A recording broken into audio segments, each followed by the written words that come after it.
Hi guys, myself Dr. Garvit, and I'll be dealing with a revision topic, small but very important. That's in patho. That's apoptosis. Now I'll be dealing it's like in session like important topics for NEET, FMG, INICT, whatever it is. But it will be short coming in your exam. So I'll discuss it in a very brief manner for revision because I know that you will be doing it in Bhatia, dams, marrow, whatever. But my motto is to just revise it so that rather than scrolling on and off, you just revise it with 5 minutes with me, and it will help you to get achieve a best rank possible. So, without further ado, let's get on with it.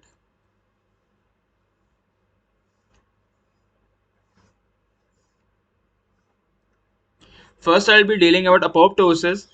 The study was done first on Senior Rabidus elegans.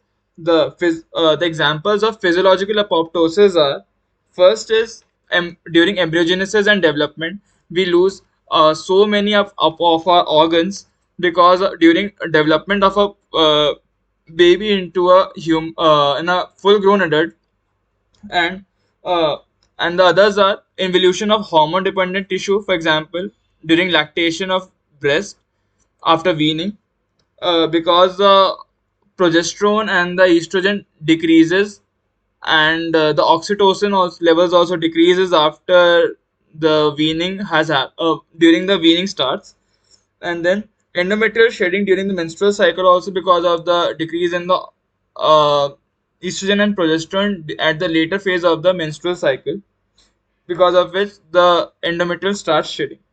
The turnover of the cells of the intestinal crypts epithelium, and then death of the harmful self-reactive lymphocytes. All right, which and we require for that we require AIRE protein. Okay, the pathological causes of apoptosis are because of DNA damage and accumulation of the misfolded proteins. For example, in uh, that we remember the ER stress mechanism which we read in general pathology. For example, the misfolded proteins are like in cystic fibrosis, the CFTR gene accumulates, the prion diseases, Alzheimer disease because of collection of A beta amyloid, it induces apoptosis. The morphological features of the apoptosis are first earliest feature is cell shrinkage. The most characteristic is chromatin condensation, which occurs at the sides of the cell. That okay, in which the though the plasma membrane remains intact and there is no inflammation, but because of the formation of the plasma membrane blebs at the sides of the cell, there's formation of the apoptotic bodies, which are densely eosinophilic bodies, which get pinched off from the cell, and and in these apoptotic bodies there is collection of the non-functional organelles and collect aggregation of the chromatin and some amount of cytoplasm, which gets phagocytosed by the macrophages. Now, the enzymes which are required for the apoptosis are the which we know are caspases, which contain cysteine, and they cleave at the level of aspartic acid residues. The initiator caspases are caspase 8, 9, and 10. The executioner caspases are 3, 6, and 7. Now the factors of apoptosis. It was asked in INICT 2023 too. The pro-apoptotic factors are BAX and BAC. Anti-apoptotic factors are BCL2, BCLXL, and MCL1. The regulated initiator of apoptosis are BIM, BID, BAD, PUMA, and NOXA. We have to remember that anti-apoptotic factors, it always contains Cl in its word. So anything which has Cl in it is anti-apoptotic for sure. Now I'll be talking about the mitochondrial pathway. All right. In this mitochondrial pathway, the SMAC and the Diablo are the proteins which are in the mitochondria and inhibitors of intrinsic factors which normally inhibit apoptosis, and then these SMAC are the other pro-apoptotic proteins which inhibit the IAP, that is inhibitors of apoptotic proteins, and neutralize it, which lead to activation of the caspase 9. Alright, it happens in mitochondria is the most commonly affected organelle because of this, and is the most common pathway for apoptosis, mechanism for apoptosis. Now, the death receptor mediated pathway or the extrinsic pathway, what happens is that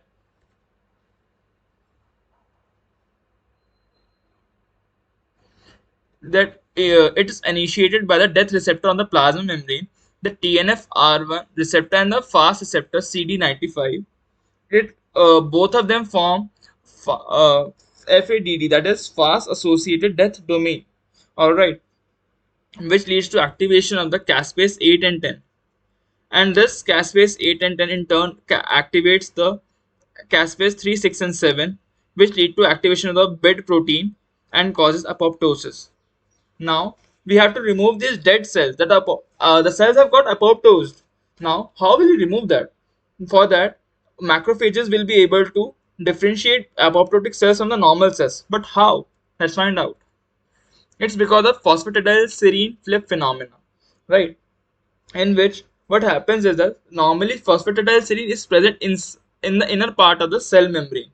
But what happens is that in apoptotic cells, it comes on the outer layer of the cell membrane, which becomes foreign because our body doesn't know about that phosphatidylserine on the outer membrane, which is recognized as a foreign particle or a foreign antigen, which is recognized by the macrophages, and these apoptotic bodies are now phagocytosed by those macrophages.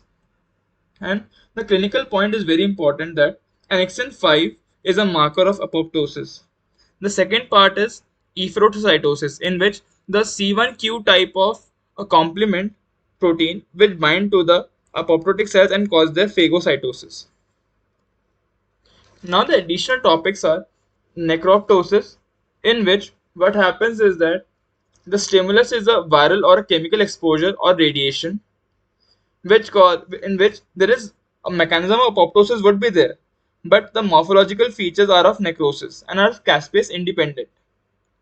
Example of necroptosis is formation of mammalian growth plate, and pathological are acute pancreatitis, steatohepatitis, reperfusion injury, and neurodegeneration.